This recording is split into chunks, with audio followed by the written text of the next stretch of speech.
நீண்ட நாள் வயிறு வலி பிரச்சனையா? எனக்கு நீண்ட நாள் மாதவிடாய் சரியான டேட்டில் வர்றதில்லன்னு சொல்கிறவங்களாம் இந்த லட்டு செஞ்சு சாப்பிடுங்க. ஹாஸ்டலில் பிள்ளைங்க படிக்கும்போது அவங்களுக்கு வந்து சரியான சாப்பாடு இல்லாமல் இருக்கும். அப்போ இந்த லட்டு பிடிச்சி கொடுங்க. எள்ளில் வந்து நிறைய கல் மண்ணெல்லாம் இருக்கும். இது போல் நல்லா கழுவிட்டு ஃபில்டரில் வடிகட்டி வெயிலில் காய வச்சு எடுத்துக்கலாம். 1 கப் எடுத்திருக்கேன் எள், அதே 1 கப்பில் மல்லாட்டையும் எடுத்திருக்கேன். நம்ம வீட்டிலே இந்த லட்டு பிடிச்சி கொடுக்கும்போது பிள்ளைங்களுக்கு ரொம்ப ஆரோக்கியமானது.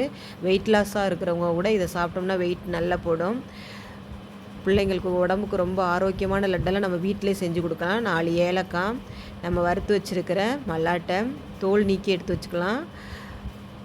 எள்ளையும் சேர்த்துக்கலாம். 3/4 கப் வெல்லம், எல்லாத்தையும் ஒன்றா சேர்த்து மிக்சியில் பல்ஸ் கொடுத்து கொரப்பாக அரைச்சிக்கலாம். அப்புறம் திரும்ப நல்லா நைஸாக அரைச்சிக்கோங்க. கீழே வந்து எண்ணெய் பொருள் ரெண்டுமே, அதனால் அடியில் பிடிச்சிக்கும். கிண்டி விட்டு நம்ம நைஸாக அரைச்சி ஒரு லட்டு பிடிச்சிக்கலாம். ஹாஸ்டல்லேருந்து வர்ற பிள்ளைங்களுக்கு இது போல் லட்டு செஞ்சு ஒரு பாக்ஸில் கொடுத்து விட்டோம்னா அவங்க வேணுங்கிறப்ப எடுத்து சாப்பிட்டுக்குவாங்க. நம்ம ஆஸ்பத்திரிக்கெல்லாம் நிறைய காசு செலவு பண்ணுவோம். ஆனால் இது போலலாம் நம்ம செஞ்சு கொடுக்க மாட்டோம். Like, share and subscribe.